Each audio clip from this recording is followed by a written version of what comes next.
Donc on est vraiment ravis, au nom d'Artaclim et d'Ouranos, de vous accueillir pour cette journée. Du coup, j'ai juste laissé la parole à Céline Lutoff et à Christophe qui vont nous présenter rapidement justement Artaclim et Ouranos pour montrer un peu le contexte de la journée. Bonjour à tous, ravi en effet de vous voir nombreux ici. Donc je vais juste dire quelques mots sur ce que c'est qu'Ouranos. Ouranos Auvergne-Rhône-Alpes, Ouranos Aura, parce qu'il existe un autre Ouranos au Québec qui nous a précédés. C'est en fait un collectif de chercheurs, une structure d'interface qui cherche à faire le lien entre les recherches qui sont développées sur la question du changement climatique et les acteurs des territoires qui sont interpellés et qui sont amenés à prendre des décisions, à agir pour faire face à ce changement climatique. Donc l'idée, c'est d'essayer de voir comment la recherche peut accompagner ces actions, peut accompagner ces changements que nécessite aujourd'hui le changement climatique.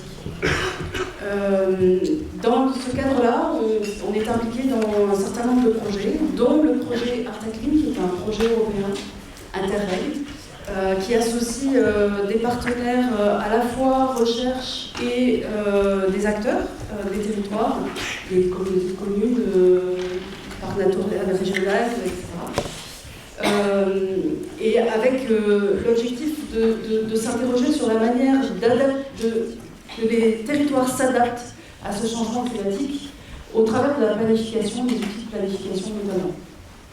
Donc on reviendra sur le rôle de cette journée à l'intérieur de ce projet. J'aurai l'occasion d'y revenir à la toute fin de la journée. Pour l'instant, je vais passer la parole à Christophe Schex, qui est le pilote de ce projet, qui représente ici l'agence des territoires, l'agence Agathe.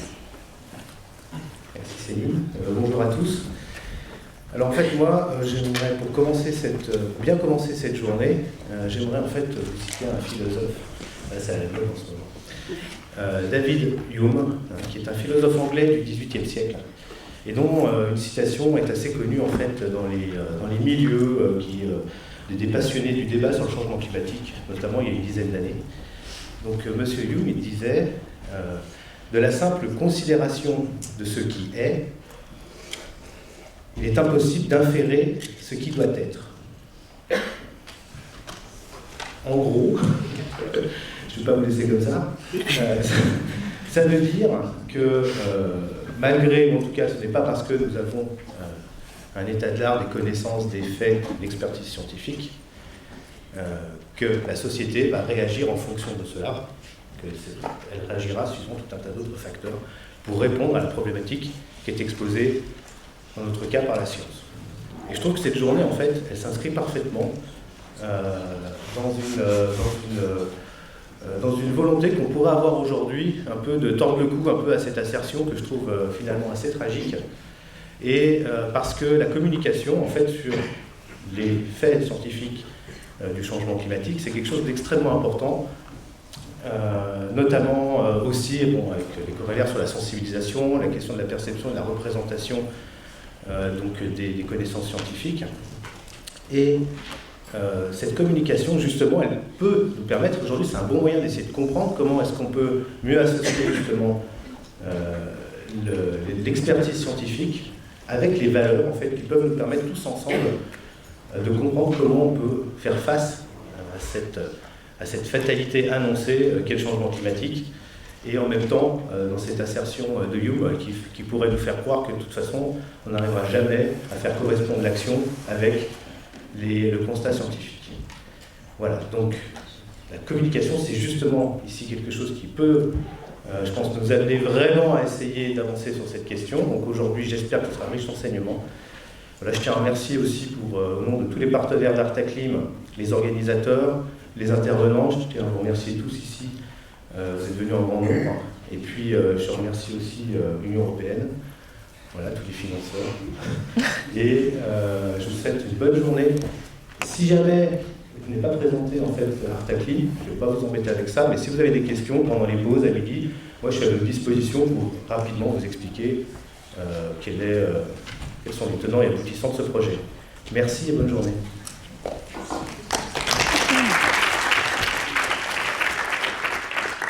Et je voulais aussi associer les remerciements, remercier également la Massy pour nous accueillir en plus en dernier recours. Là, c'est super, on a des belles conditions d'accueil, donc c'est très chouette. Juste pour commencer la journée, je voulais juste 2 slides, je vais pas faire rapide, enfin je vais faire rapide parce qu'il y a plein de présentations derrière. Vous avez une étude en fait qui est faite tous les ans par l'ADEME pour savoir où en est l'opinion publique sur les questions d'environnement, voilà, avec un angle assez important sur le changement climatique. Et j'ai pris deux questions qui me semblaient pertinentes par rapport à notre journée, même s'il y avait plein de choses qui étaient vraiment intéressantes.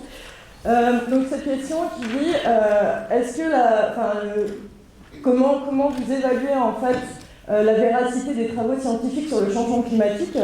Et donc vous voyez la courbe en bleu qui dit les scientifiques évaluent correctement les risques, et en rouge les scientifiques exagèrent les risques. Alors ce que je trouve assez intéressant dans cette représentation, c'est 2 choses. C'est déjà le rapport, quand même, qu'il y a un tiers des Français qui estiment que les scientifiques exagèrent les risques sur le changement climatique. Et ce que je trouve également intéressant, c'est l'évaluation dans le temps. On voit que ça évolue peu depuis 2011.